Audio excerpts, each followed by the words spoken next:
Welcome to Business Class, a podcast for people wanting to upgrade their thinking, upgrade their learning, and upgrade their life. I'm your host, Eugenia Panterhos, founder of Business Class Collective, best-selling author and life coach. If you're an entrepreneur, a startup, or someone who dreams of reaching their full potential, then you're in the right place. You'll feel empowered and inspired to design the life you've always wanted. Let's do this. Hello and welcome to Business Class. I'm so happy you can join me here today.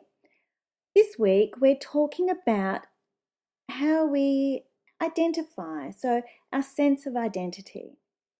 So how we perceive ourselves matters, and we care about how others perceive us too.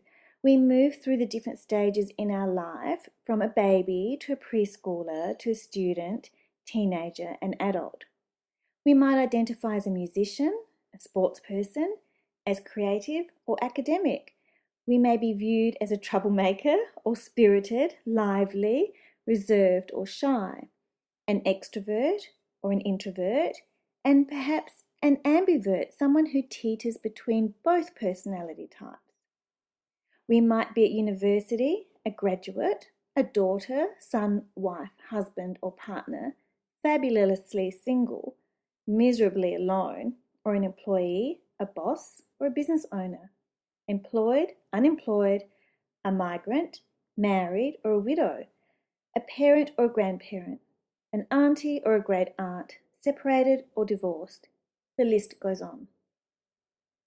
The different phases or stages in our life bring a different type of identity, and this may be a point that is wrestled with in private as a challenge or a crisis, or publicly owned and celebrated.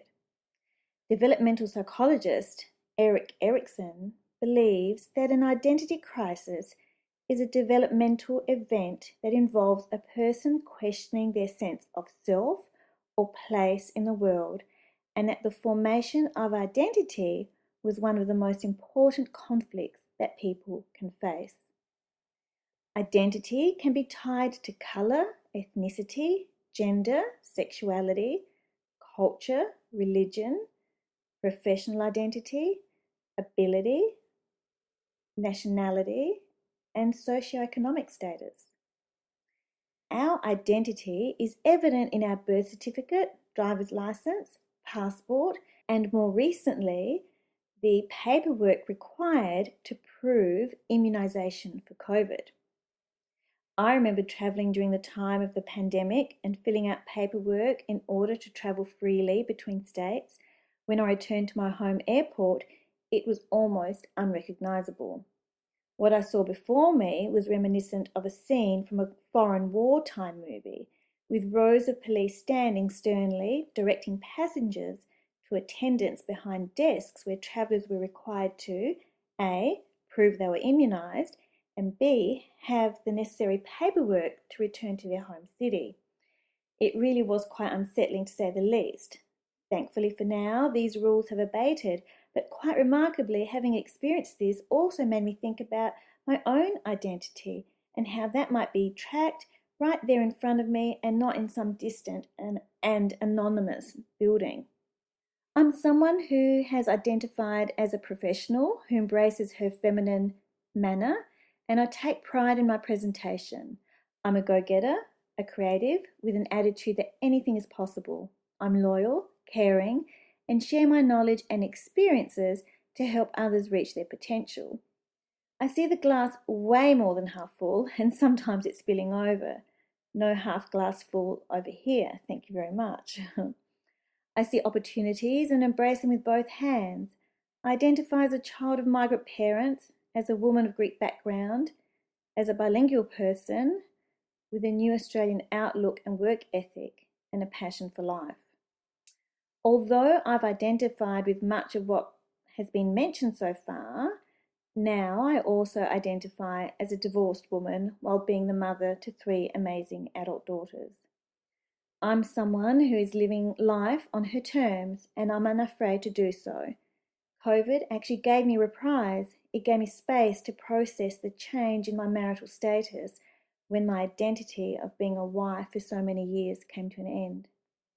It provided the solace I needed to face my newfound situation of being separated and to go under the radar, process my pain, heal, and re-emerge like the phoenix rising from the ashes, bolder, stronger, self-assured, fearless, and resolute. With the divorce behind me, I backed myself and I invested in my future. All of these experiences have informed who I am, and I'm uniquely me because of them. I don't sit here filled with regret, but instead I smile as I see the blessings that were bestowed upon me, and I'm thankful for the wonderful life I have lived so far, regardless of the challenges and painful experiences. Remember that glass I mentioned earlier? Although at times, at my darkest times and most challenging times, I wondered if there was anything left in the glass. But eventually I came through the other end with a metaphorical glass that is running over. I returned to myself bit by bit, step by step. I took the time to nurture and just be. I want to let you know that it wasn't easy. It took a lot of work. It took a lot of courage to face challenges and new situations, to have my identity changed forever, to rediscover myself and fall in love with the woman I am, to have faith, to have hope, and to build confidence and to remind myself that I'm worthy. It's difficult, or should I say extremely difficult, to pack up a life that was once filled with love, unity, and dreams, and to put those dreams away. It takes having an abundance mindset to reimagine a life for me and the future of my family. It's hard work, but it's not impossible, and I've come through the other side with dignity and grace. I know who I am, and there's great comfort in that. I choose to acknowledge that each experience for what it was, how it has shaped my life, whether it was good, bad, disappointing, sad, happy, or joyous. I get to choose the prism from which I view my life, and I like what I see. This outlook also informs my identity. I'm strong, I'm resolute, I'm tender, and I'm me. I'm blessed to have had long-standing friendships remain in my life. I'm thankful for the friends who called me, sent me text messages, sat with me over cups of tea or glasses of champagne, those who invited me on walks, kayaking, hiking, and outings. My neighbours, also my friends, who kept an eye out on me, sent me messages and plates of food. My employer of 17 years at the time and team members provided the support I so greatly needed to continue in my role as a manager in my workplace, another aspect of my identity. Family members continued to include me in their lives and allowed me to just be. More often than not, maintaining relationships is something that can be difficult when marriages come to an end. I truly believe that new people also enter our life for good reason. And new people entered my life, people who actually saw me for me, who shared stories and made me laugh, who helped me to return to myself slowly but surely. Identity is about having meaning and purpose. It's about connection to family and community. And I've truly experienced meaningful connections with family, friends, neighbours, and acquaintances. At the university I attended, my workplace, or the exercise classes I've taken, there's a common thread amongst people who identify in a certain way, and through that we share a valuable camaraderie. In city and regional areas, friends, neighbours and colleagues are intertwined in each other's lives, whether it is in volunteering, umpiring, teaching or working. Think firefighters, emergency responders, educators and the many and varied roles of volunteers. These are the threads that connect communities to make them stronger and better, and also providing a shared identity of purpose and meaning. Identity is about personality and culture, social interactions, traits, beliefs, values, physical attributes and aspirations. It's about your interests, your likes and dislikes, and your talents and abilities. Self-identity strengthens your character. When you know who you are, you become more confident and self-assured, and you'll be able to identify your strengths and emerge stronger and better. It's what distinguishes you from everyone else and makes you uniquely you. Conversely, an identity crisis can come from not realizing the gifts that have been bestowed upon you.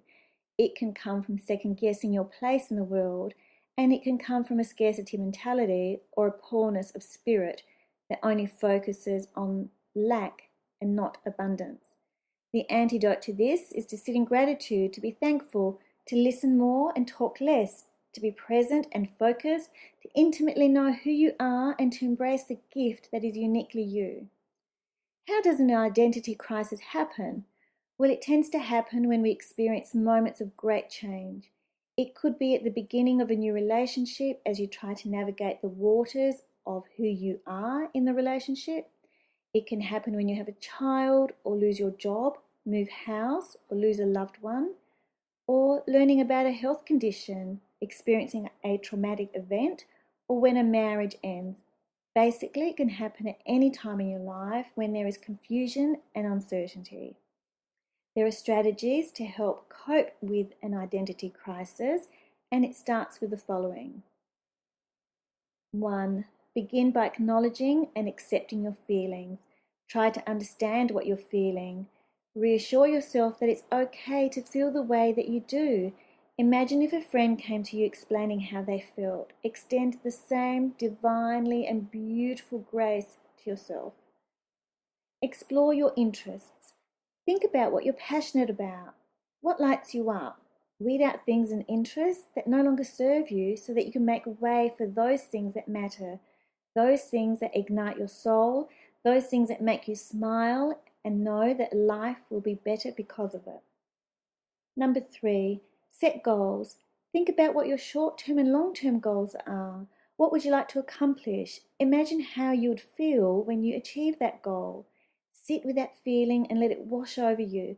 Immerse yourself and believe it is possible. Develop an action plan and get to work on making it happen. Accomplishing goals gives a sense of meaning and fulfillment. Keep your family and friends close so that you have access to a support network. They can be great at providing encouragement and can be an important part of your emotional well-being. We all need our inner circle and our outer circle. Sometimes certain people can show up in a way that surprises you, while others may struggle to be present and supportive. So make sure you have access to a range of family and friends, and don't be shy about approaching them or reaching out when you need company or help. 5, be aware of the narrative that you tell yourself. Is it real? Are there different ways that you can reframe a situation that is more empowering? Our thoughts can convince us of anything, and the real question is whether they are true or not. We can go round in circles to find the bias that supports our thinking. Take a breath, take a break, consider all possibilities, think about other perspectives, and keep it real. Don't willingly be anyone's victim. Therein lies your superpower. And just as a final thought, beyond identity crisis and the labels we allocate to our identity, when I really think about it, our inner and truest identity is not about achievements or external validation. Our truest identity is a vehicle of love and a reflection of love, and an expression of artistry, vibrations, and energy. How we leave others feeling is an expression of our truest identity. Until next time.